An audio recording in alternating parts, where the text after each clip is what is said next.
All right, so Brendan Schaub is coming out, jumping on that bandwagon. Brendan, I know you're listening, man. I do listen to your channel at times, so hey, no beef, man. But I wish you would come out of the fucking shadows and just say, man, I'm a hitter on deck, motherfucker.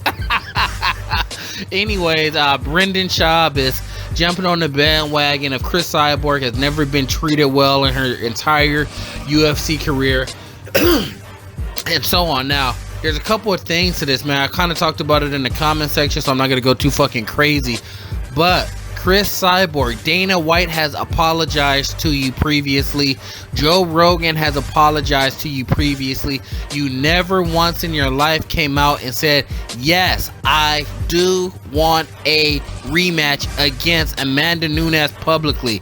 The other day you said, oh, I text Dana that night about rematch. Motherfucker, did you ever let it come out of your fucking lips? I do want a rematch against Amanda Nunes next. My next fight. Motherfucker, my next fight. No, it never happened. When people want automatic rematches, they're talking about it at the press conference. They're all over Twitter and Instagram the next day saying how they deserve it and they want it. She never did that. Don't fight the feeling, man. You know that Amanda's better than you. Nothing's wrong with that, but don't be a whiny, sniveling bitch. And don't, her point right now in this apology shit is Joe Rogan apologized to me privately and secretly in my ear. He never said it to public. Dana White said it. Dana White actually did say it in public. But the whole thing is, you cannot act like you're bully. You're saying that it's affecting your money and your fans and your family.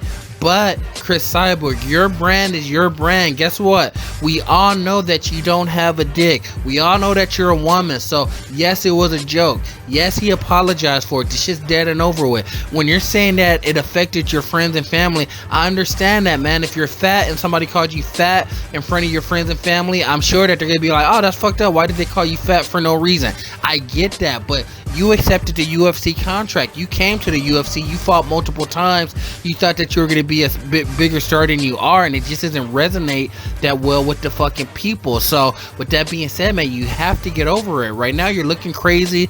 You're sounding crazy. You're sounding pathetic. It's going to be the perfect excuse for you to go to Bellator and do what? Not fight Amanda Nunes in a rematch. And guess what? For the majority of the people listening, nobody's gonna really give a fuck because you just haven't been an entertaining fighter at the UFC. It's not the old Cris Cyborg from Strikeforce. It's not the same person, and a lot of people just are not gonna care. You're gonna go to Bellator and be a champion, and nobody's gonna really care. And what do I have to say about this? What I have to really say about it? It's just sounding fucking pathetic at this point. It's really pathetic, man. Even if you want to say she hasn't been treated fairly, man, sometimes you have to demand respect. Don't be happy to come to the UFC. You know what I mean? It's like somebody that says, I hate someone, but then you'll take money from them. What do they always say? Don't bite the hand that feeds you. Cris Cyborg, you're biting the hand that feeds you because you feel like you have leverage or power right now of public opinion. Nobody truly cares, man. If Dana White has to apologize one more time publicly, he already apologized once, so he could do it again, and there's no hair off his fucking back. If Joe Rogan wants to apologize publicly, he can, and there's no hair off of his back. But the underlying fact of the matter is, you were on steroids looking like Vanderlei Silva in a fucking dress, and Vanderlei happens to be a man with a penis, and if they want to joke about you looking like a man and saying you have to chop off your dick to make the weight class, it was just a joke. It was a funny joke. But guess what? It was a fucking joke that you brought on yourself, because if you never did all the fucking drugs and steroids in your career, the PEDs, guess what? You would have never looked like that. You wouldn't have that muscle mass.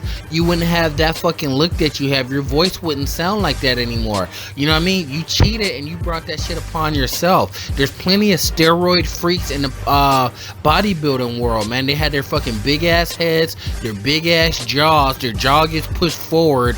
You know what I mean? Like, all of those different things are signs of steroids. Some people don't give a fuck. Some people do give a fuck. And guess what? Some of those people get called out and taunted and laughed at. You were called out, taunted, and laughed at for being a fucking cheater, man. It just is what it is. I don't know what else to say. Man, fuck it. It is what it is. Let me know what you think in the comments.